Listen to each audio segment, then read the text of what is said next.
that is what the energy conversation really needs to be about is, what do you have? What can we work with? Let's make it happen.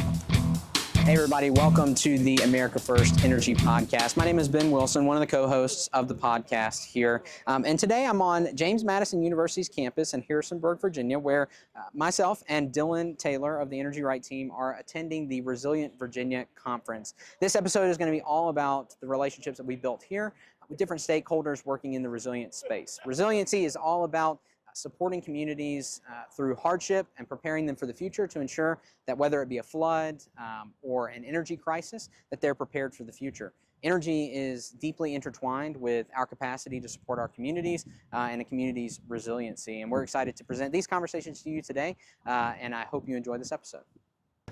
Hey everybody, this is Ben Wilson with the Energy Right team, back with you on the America First Energy Podcast. And I'm here today with Dylan Taylor, Energy Right's Director of Policy and Engagement, to talk a little bit about the conference we're at, which is the Resilient Virginia Conference, and a little bit about what he's doing here. Introducing the conference a little bit, Resilient Virginia is an organization that's working all across the Commonwealth to innovate and find new strategies to help communities be prepared for hazards and different economic travesties that might face them moving forward in the future. Flooding is a good example of this, or a large business closing and a lot of people losing their jobs, really preparing these communities to be resilient against these challenges. And of course, a part of that conversation is energy. How do we make sure that we have energy when we need it in a time of flood or whatever? And Dylan, you're here today presenting at the conference. So we'll get into that, of course, in a second. But tell us a little bit about you, what you do for Energy Right, and maybe what kind of keyed your interest on this conference.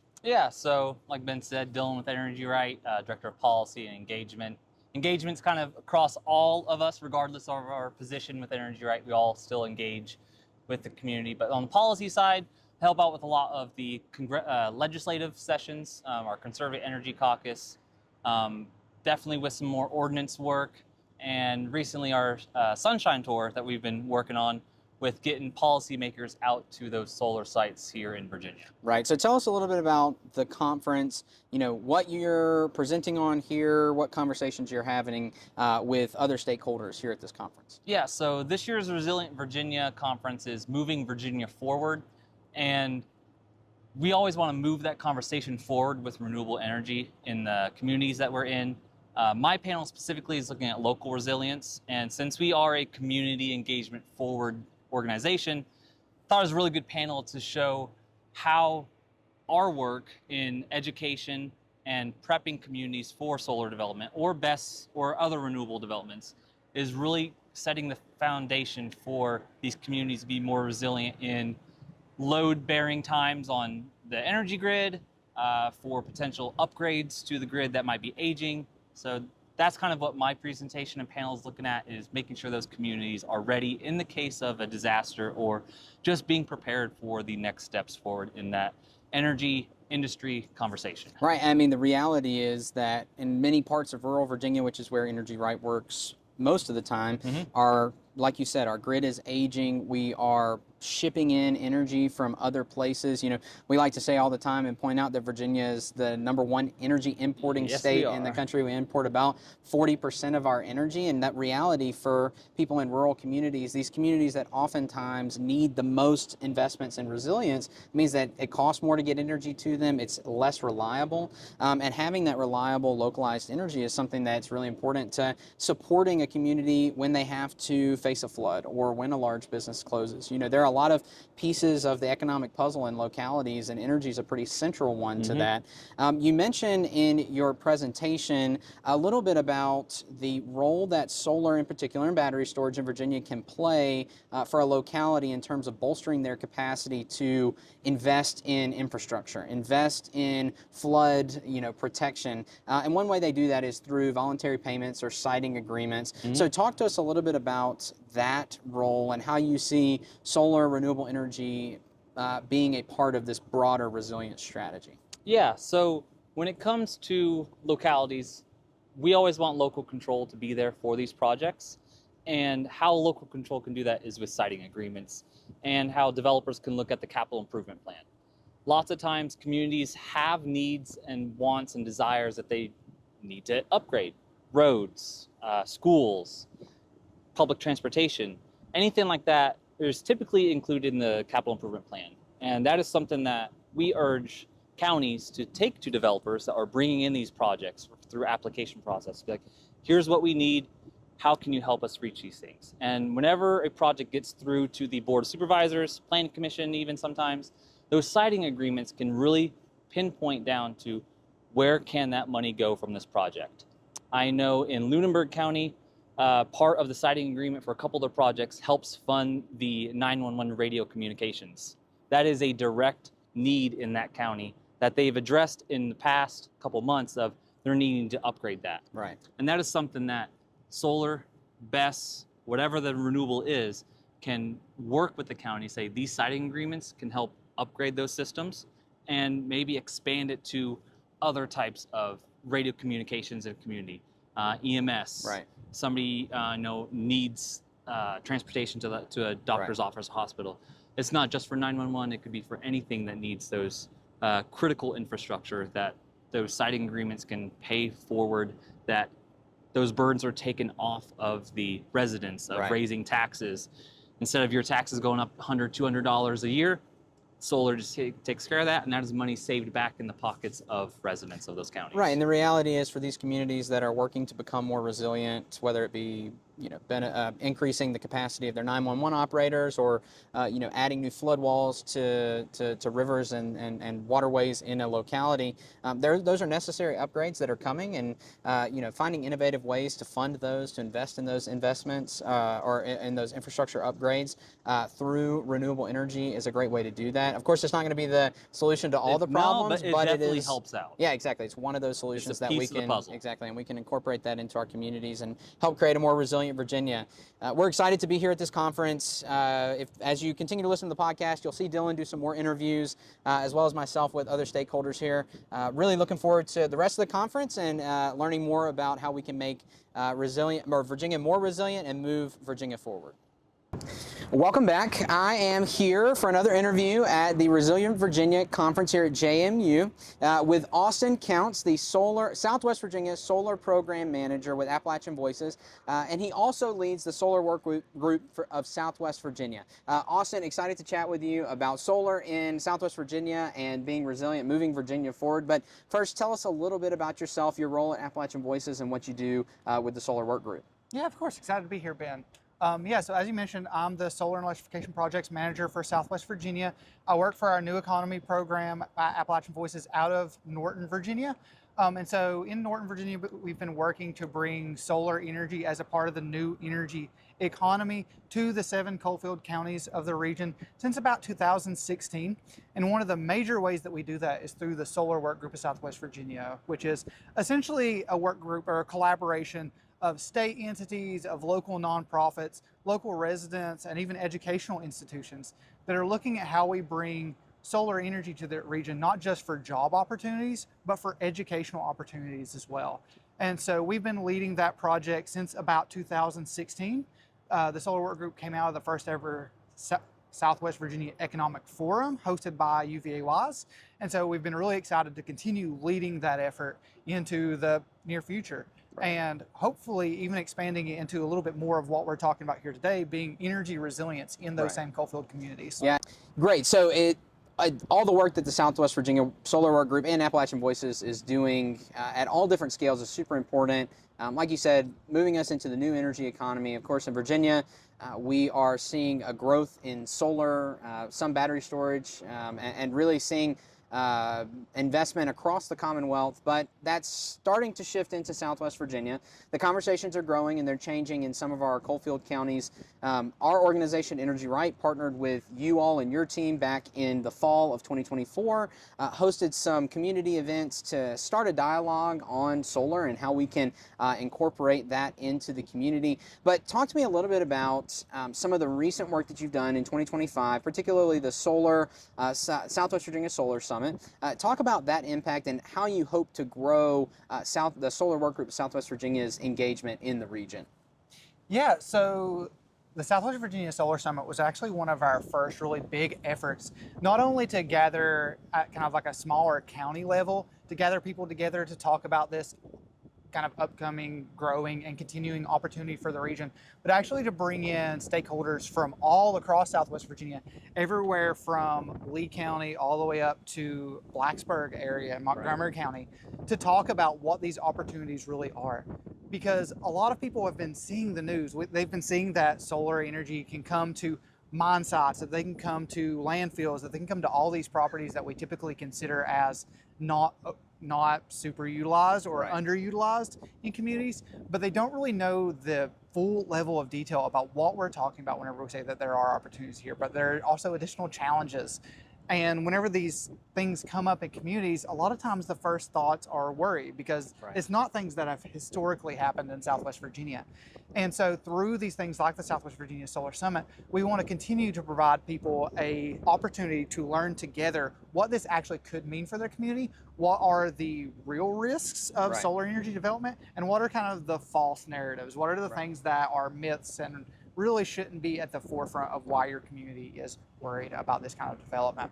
And so what we hope to do is continue to provide the solar work group as a space for where people can come together jointly, whether you're just a resident in the area or whether you're a local elected official, to talk about what you do understand, what you don't understand, and figure out a little bit more about the industry as we progress closer and closer towards a clean energy future for the entire state. And you know, 5 years ago, or even 2 or 3 years ago, these brownfield sites weren't really a part of the conversation. A lot of the projects in Virginia 5 years ago or so were in Southside, greenfield projects, large projects. But we're now seeing a shift a little bit. We're seeing a little bit more investment from the private industry, seeing how they can utilize these lands. Recently, in Scott County, Virginia, we've talked about this on the podcast a little bit in recent weeks, but they permitted 3 new projects, one of which is actually on top of a former landfill that's now been capped, so that's going to be there producing energy for the community, generating revenue for the locality, while also allowing for a productive use of that land. Like you said, these pieces of land, you can't put a house on them, right? You can't necessarily grow crops on these pieces of land, and they're really ideal for this energy investment. You know, in Southwest Virginia, and you know this all too well, the energy bills are super high, and so of course solar plays a role in that, and battery storage as well. Talk a little bit about the work. You mentioned earlier Solar Work Group and AV focus a little bit on workforce development. Talk a little bit about the kind of historical relationship that energy has with the local workforce in Southwest Virginia, and how you see that that relationship between the workforce and energy transitioning into our increasingly clean energy economy. Yeah, so Southwest Virginia, much like much of the Central Appalachians, was really considered one of the energy producers of the East for a really long time. And that's just because we have such a strong history in the coal industry and in the industries of creating energy products, whether that be coal for electricity, kind of has historically used, but also now and into the future as well for the use of production of metals. And so we really have this long history and proud history of being the people who, quote unquote, keep the lights on. And so we really see this ongoing use of the energy industry as a way of keeping a little bit of that local pride at home, while expanding on the workforces that have historically worked in the region. So not only just energy production as a broad landscape, but a lot of that requires metalworking skills. A lot of that requires electrical skills. Things that are already here that can be pretty easily translated over into the energy industry given the chance. Now, you mentioned that the solar industry is seeing a little bit of an uptick in rural communities, and specifically in Southwest Virginia. And I have to say that's happening not only kind of as a natural progression of the work that the Solar Work Group is doing, that the region is doing to diversify its economy, but also through further investment both by the state and by the federal government into reutilizing these brownfields. And so whether it's for solar, whether it's for recreation, there's really been a push at the state and federal level to utilize these lands in ways that makes the most sense for communities and makes the most sense for community economics. And so without that, we really wouldn't see as heavy of an investment in these communities as we've seen over the past couple of years. Right, and these pieces of land provide that opportunity that communities sometimes are looking for, that just injection of investment. Because sometimes the ball just needs to be pushed down the hill in these projects, whether it be like tourism encouraged through recreation or new industry encouraged through new energy investment. That's a great way to move communities forward and potentially make them more resilient. Obviously, the theme of our conference here is moving Virginia into the future, moving Virginia forward, making it more resilient. It's really exciting to hear about all the work the Appalachian Voices and the Solar Work Group is doing down there in Southwest Virginia to make our communities more resilient. Thanks, Austin. Thank you. Well, welcome back. We are here with another member of the Appalachian Voices team, Corin Dotten. She is working, like you'd heard from Austin as well, in Southwest Virginia as a part of the New Economy program. Corin, tell us a little about you and where you're located in Southwest Virginia and the job that you do with Appalachian Voices. Hi, everybody. Thanks for having me. My name is Corin Dotten. I work for Appalachian Voices as the New Economy Program Coordinator. So I live in Norton, Virginia. I live in our Southwest Virginia region that we cover, which is the 7 coalfield counties. And I'm fairly new to the role, but have always lived in the Appalachian region of Virginia. Right, and it's important to distinguish. We've talked about this on the podcast before, right? Southwest Virginia sometimes gets thrown around defining different parts of the state. Sometimes people will say it's all the way up to Roanoke. Others will make the cut at Whitful. But tell us a little bit about what it means to say the 7 coalfield counties of far Southwest Virginia. Sure. Well, first of all, Roanoke is 3 hours from my house and 3.5 hours from some of our folks who live in Lee County, their houses. So when we hear that as Southwest Virginia, we certainly don't feel offended by it, but it is just sort of a laughing matter that it's not taking into account that we have so much more space down towards the southwestern tip of Virginia. Right. The coalfield counties are defined by a past participation in the coal industry, but they're also very culturally defined. Right. So today in the presentation, I talked a little bit about how there are very distinct differences between these 7 counties and between the communities within. They've all developed their own sort of cultures and customs, but largely we are sort of defined by this Appalachian identity. Right, and you mentioned your presentation, so you presented here at the Resilient Virginia conference at JMU, and you presented on Appalachian Voices program called the Community Strong Initiative, right? And that was focused on a few target communities in these coalfield counties, and it was very interesting to hear about that community investment. So tell us a little bit about that program and kind of how you guys prioritized over months, weeks, etc., prioritized community engagement. Absolutely. I'll give you the Reader's Digest version because there were 15 different meetings across these communities. So it's been sort of a long haul where we felt very invested. Basically, this started because we got an environmental justice collaborative problem solving grant. And that was actually purposed for us to go in and do these listening sessions in communities where we asked folks to identify problems in the first session that were facing their communities. We did these separately in each communities, but largely the themes ended up being very similar with some different nuances. So some of those themes that came up, for example, were flooding resilience, stormwater infrastructure, recreation, lack of economic development, blighted properties, abandoned buildings. Right. So these themes came up and we were able to sort of narrow down based on just the amount that we heard the prevalence of those topics in the first session to 3 major themes per community. Right. So we went back to our communities, and those communities are Clinchco, which is in Dickinson, Dent and Russell, Dungannon and Scott, Pennington Gap in Lee, the southwesternmost county, and then Pound in Wise, which is very close to where I live. And we took those themes and asked folks to narrow them down through a voting exercise. So each of them basically got their top theme they wanted to focus on, and then we came in and designed a project that we would work on with them. Right. So that sort of became the model, was this very community-led way of anticipating what our next moves would be, how we can provide technical assistance to these communities and connect them with the resources they may not have readily available. Right. Connect that with the expertise that they have about their communities that we just cannot provide. Right, and whether it be a project like creating new green space in a community, or tearing down old buildings and utilizing that space for a new project in a community, or whether it be siting a solar project in a community, obviously there are hurdles that are in front of us as we try to build community support for those projects. In this program, program, it sounds like you were really dedicated to hearing out the community and letting it be a community-driven project. Talk a little bit about how, was there a little bit of hesitancy among the community when you all came in, and maybe talk a little bit about why that hesitancy may have been present among community members. Yeah, absolutely. I will say that one real advantage I have is that I am from Wise County, and I don't just mean I live there. I was born there. I've always lived there. And most of the people that I work with are also from the region. So there is this inherent trust that we are afforded, just, having that sort of cultural understanding in common with folks. But there is sort of an understandable and ongoing cultural mistrust of people who are not from the region coming in. And, we definitely see that because of the boom and bust coal model. We see that because there are a lot of examples of nonprofits or other groups coming in and saying, hey, we know that you have this problem, we've identified it, we're presenting a solution. And then if funding falls through or if something doesn't work out with the project, they're not able to maintain that relationship. Right. So I think there's always going to be that sort of underlying issue and tension that is quite understandable from my viewpoint of the Appalachian people.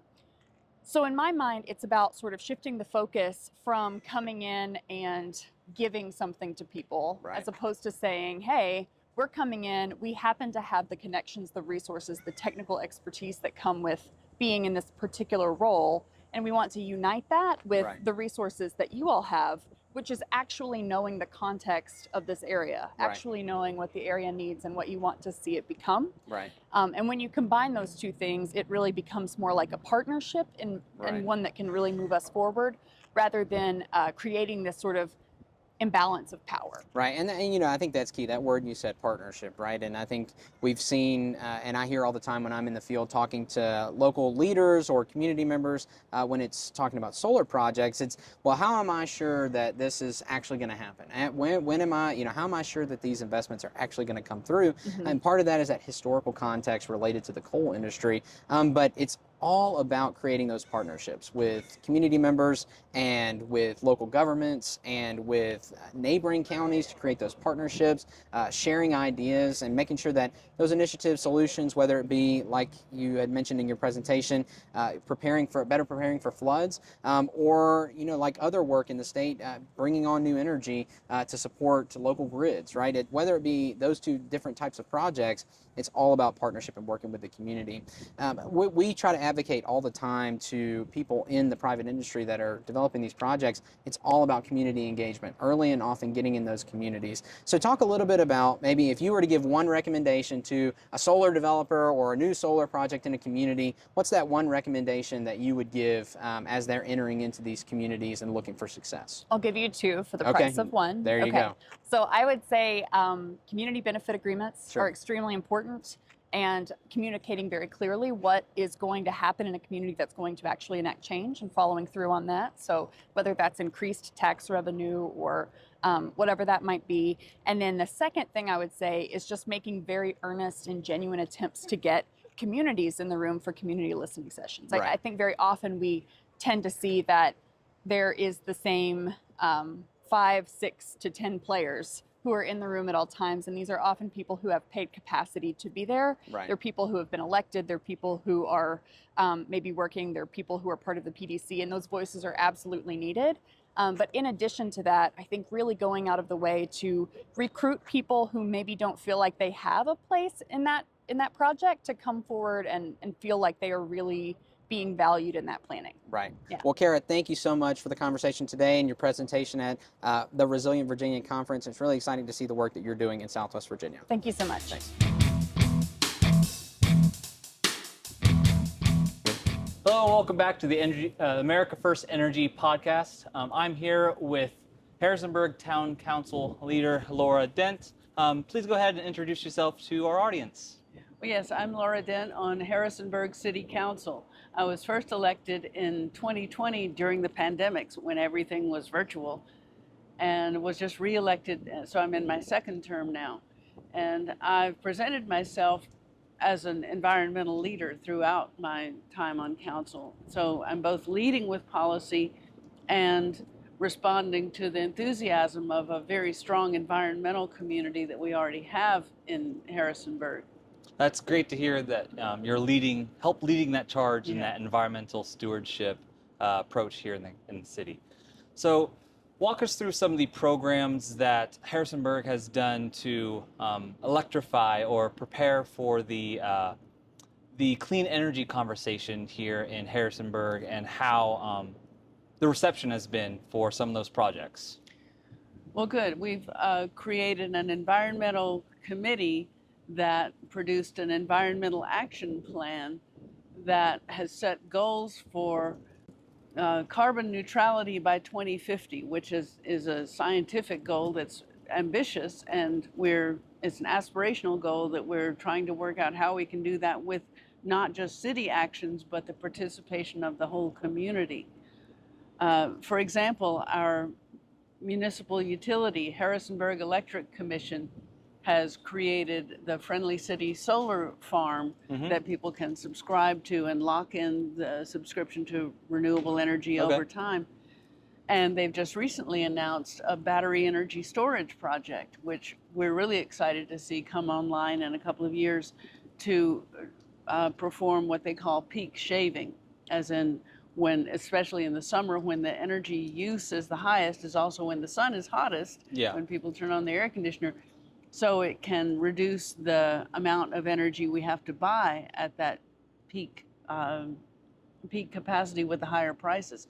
So we're excited to partner with our municipal utility as well. Since we're a city and not a county, we have limited space, and we have programs to encourage our businesses and residents to adopt renewable energy, as well as a solar implementation plan for city-owned buildings and facilities. That's awesome that Harrisonburg is making the most of what you have, and that is what the energy conversation really needs to be about, is what do you have, what can we work with, let's make it happen. Exactly. Awesome. So thank you so much, Laura, for talking to us. Hey everybody, this is Dylan Taylor with Energy Right. I'm here with Energy Right board member Corin Jackson. Wanted to introduce her to the AFEP community and the larger Energy Right community. So Corin, how about you tell the podcast a little bit about yourself? Yes. Well, I'm Corin Jackson. I've actually lived here in Harrisonburg, Virginia for, about 20 years or so. It's wonderful. I'm an independent trader. Also work with a group from Chicago called the PAX Group. A great team, group of traders, real traders with a real strategy. And I love all sorts of assets, and energy is a natural asset that we have. So it's really exciting. Love this group. I love this team at Energy Right. That's awesome, Corinne. So how did you come about finding Energy Right, and what really drew you to our work that we do here in the Commonwealth?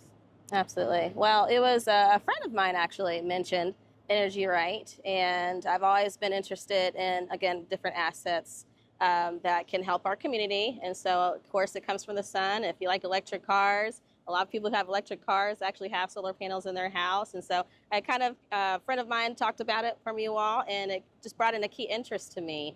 And so also in our community here in the Rockingham County Valley area, we have a lot of farmers, and I've talked to a lot of farmers that are also interested in having solar panels on top of their sheds. And so I love the fact that you all cater to that. You all have been very helpful. I've seen you guys in action, so I'm so excited. That's what you all do. Well, thank you so much. You know, we do have a lot of outreach into communities, especially rural Virginia. Right. So how does that translate into the energy landscape? I know you talked about it a little bit, but what about communities, and especially in today's world with the high demand that we see with the data centers going up, how do communities, Harrisonburg is kind of more on the rural side compared to Northern Virginia and Richmond and Hampton Roads.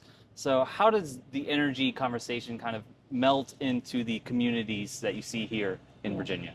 I think right now it melts rather beautifully, because right now, even in our city, we have solar panels on top of our buildings, especially our school building here. We have solar panels, and we also are getting electric buses. There's a lot of people who have electric cars as well, but there's a lot of families who want to have a better affordable way to have energy. And so having solar panels on their houses, we've seen actually quite a few grow here in the Valley. So people want something that will get the best, not so bang for their buck, but more people will want to have something affordable for their families and for the kids to save more money. So especially in our economy, we need to save more money. Absolutely. Saving money Yeah. also makes a more resilient family, Yes. more resilient community, and a more resilient Virginia.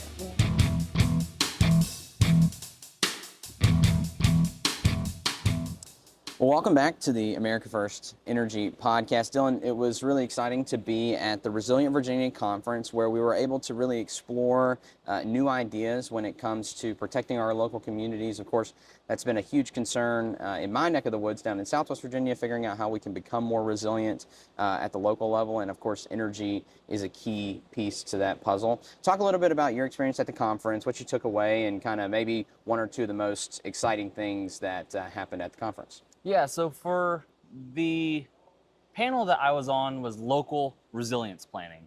And Energy Right, we really want to focus on the local community aspect of it. And there's a lot of good points being made throughout the day of how to make your community more resilient. Not just in energy, but just in infrastructure, housing, critical infrastructure such as emergency services, hospitals.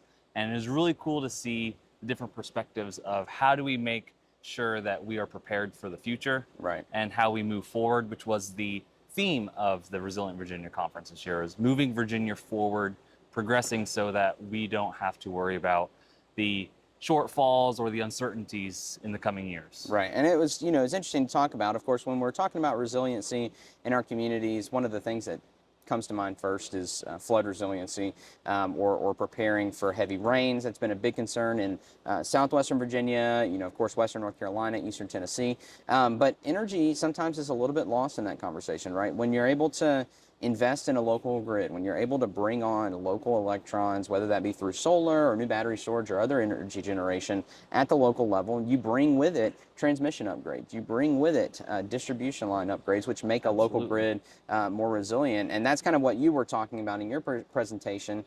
But beyond that, projects specifically solar and battery storage provide a financial investment in a community. Talk a little bit about, I know you discussed it in your presentation, but talk a little bit about how solar projects or just general energy generation can help financially invest in a community and create a more resilient community. Yeah, so depending on the size of the project, here in Virginia, 5 megawatts or higher, you get what's called a siting agreement. Right.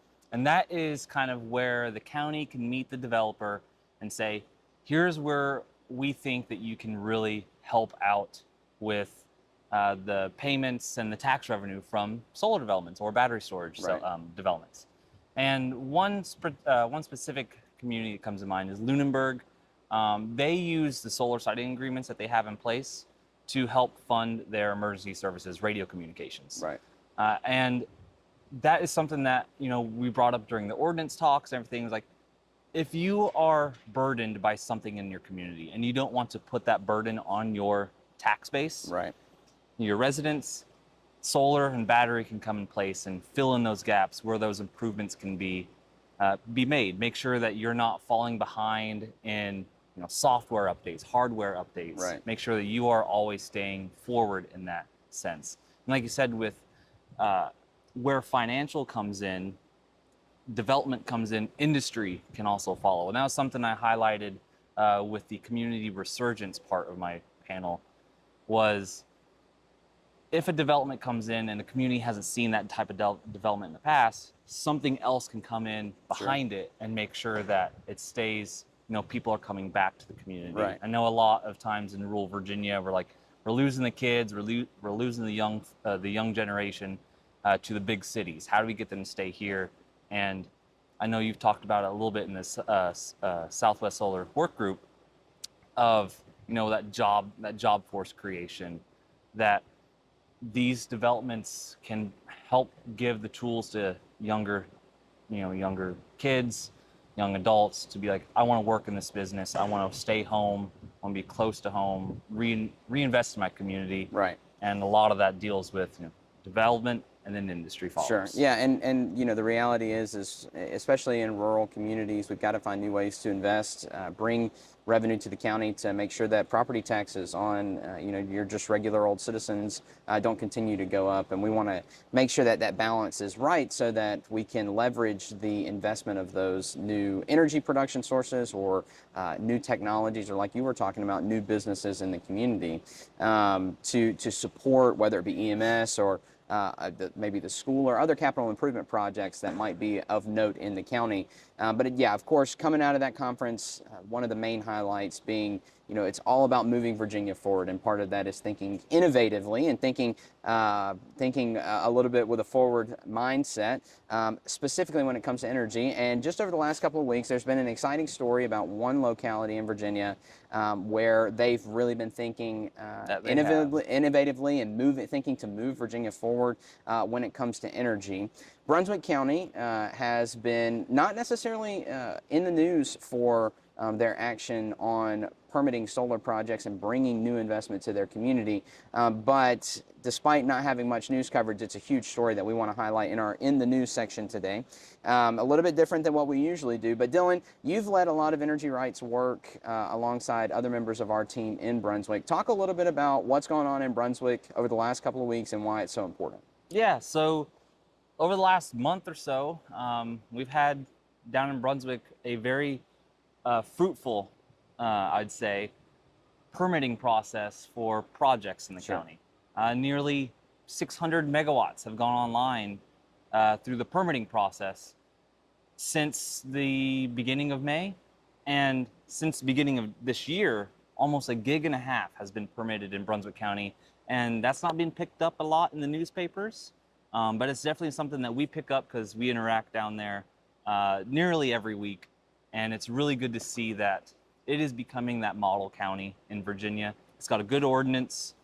It makes sure that developers keep to the ordinance, while also making sure the county is really thinking forward with where the tax revenue comes from. And Brunswick's a really good case study that a lot of other counties in Virginia and outside of Virginia can look to.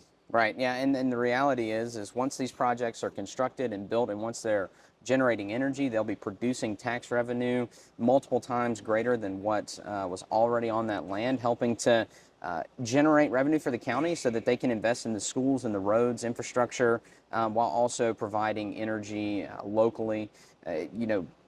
Last year, Virginia saw almost 2 gigs or so of permitted projects, but this year in Brunswick alone permitted 1.5 gigs, which is super exciting to hear, and that it's that type of thoughtful, dedicated deliberation around these projects and bringing good projects online, like you said, projects that follow the ordinance, that balance community values and property rights.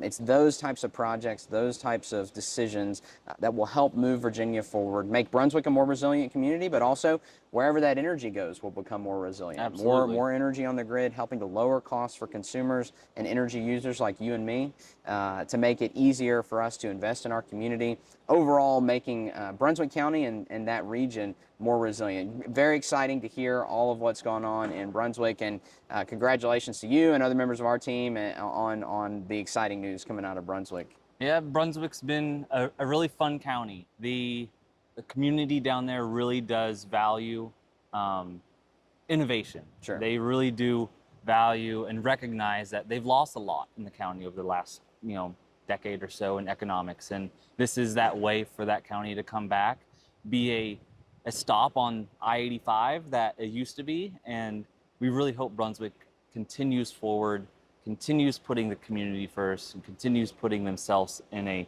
economically powerhouse of renewables here in Virginia. Very true. Yeah. Well, Dylan, great chatting with you about resilient Virginia and Brunswick, and we're hoping we can see more success in other counties like Brunswick this year and on to the future, but appreciate you chatting. Absolutely.